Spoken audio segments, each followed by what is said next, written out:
Happy Saturday again. Weekend's already here. Can't believe it. So what I've got is to finish up this table. I saw the video on Wednesday. I did go ahead and get the legs ground and ready to go. I just ground the groove out a little bit so that they would sit flush with that tack weld on the corners, so that that'll make it nice and flush. What I decided to do, I've been kind of sitting here debating on what I wanted to do with it. So I think I'm gonna weld just on the inside here and then on the top, and then I'll grind the top smooth. So I'll be grinding, if this was the corner here on the inside, on the other side, I would just weld right here, and then I'm going to also weld right here on the inside, and that'll hide all the welds, and then when I flip it over I can grind that smooth so that you'll have a nice shiny top to, well, I'm going to paint it black anyway, but then that way the top will be nice and smooth, there won't be any gaps or grooves, and I'll have a little bit of weld here on the top, and then these 4 inches of weld right here, so that'll be plenty for a table. So that's what I got planned today.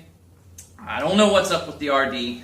The oil pump still does not seem to be working. There's a little bit of oil coming out of it, and when you take the bleed screw off at the pump, it's fine. So oil just starts coming out of there. So from the tank to the pump is good. So I just need to check from the pump to the thing.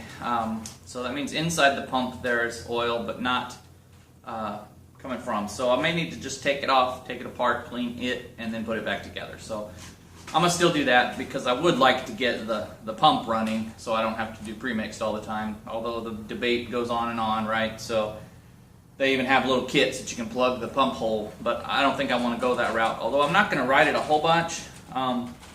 And it's really designed so that when you're at top speeds, it gives you the right amount of oil mixture based on your throttle speed and all that. So it's really a good thing. It's engineered and it's the way it's supposed to be, right? So I'll probably get that fixed. Other than that, that's good.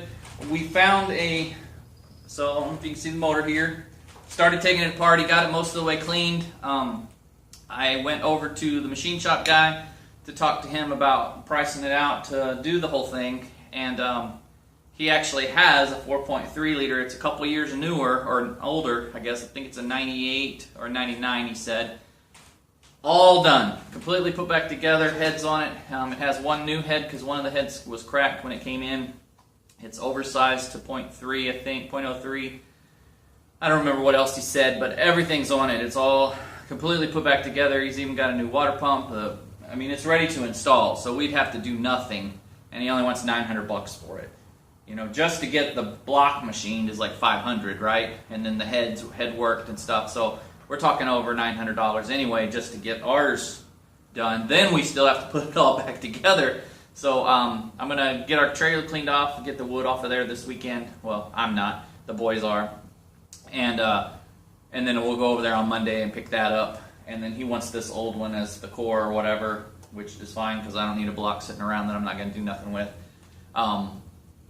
And that way, and again, this may have been a lot of work because there was a lot of water in the oil, so could have a warped head or flat, so we don't even really know what's wrong with this one yet.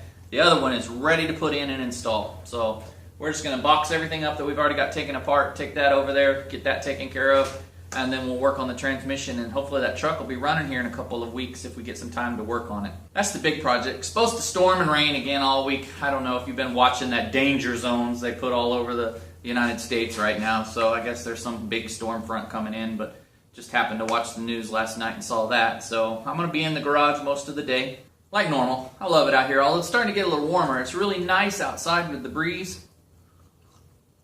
And then in here it's a little bit stuffy, but that's all right. It's better than being 35 degrees or 40 degrees out here. I hate that. Oh, so what else we got going on? Well, table, and I'm going to cut out the cross piece. I'm going to weld 2 plates together and make a design for the front of it. I'm going to try that, to see if I can cut it out. I think that'll be easier than trying to cut the stencil shape. I'm going to cut the outside shape, so then I can just go around, with a grinder, and then I can use a grinder or a little Dremel, what are those called? A little Dremel stone to kind of fine tune it. That'd probably be easier than trying to cut the inside out and have a plate. So I'm going to make a plate and cut the design out and then stick it on there. So that'll probably be good. That'll be something I can just sit at the desk and do or whatnot. And you know, once I get the 2 plates welded together and it ground down smooth, then I'm going to trace something on there and do it that way. So that's pretty much it this weekend, I guess, is get the trailer emptied, finish this table. I won't get all the way done with it because I don't have the epoxy, but you'll see that in the video on Wednesday when it comes out, how far it got. And then other than that, it's just going to be chilling out all day. I think my wife wants to go and pick some blackberries at this place, this farm place that sends a thing, and every year they have like a couple weekends where you can come out and do peaches and blackberries and stuff. Our blackberries, the deer, there's only like 6 up there. The deer keep eating everything, so we never get blackberries. And every time we find an asparagus, we go up there and the asparagus shoots jumped off the top. So, and I don't want to put fence everywhere, so if it keeps them up there away from that and away from my main garden, I'm happy with that. And they can have the blackberries and stuff. We'll just go get them somewhere. Eventually, the blackberries will spread out and grow, and there'll be so many that it won't matter because they just make, you know, they just keep on growing and rooting and making new stalks. So eventually we'll have enough blackberries that everybody can have some, and the deer and us will be happy. So, all right, well, as always, you know, get outside, do something, enjoy the weather, pick up a hobby, and thanks for watching. We'll catch you in the next video.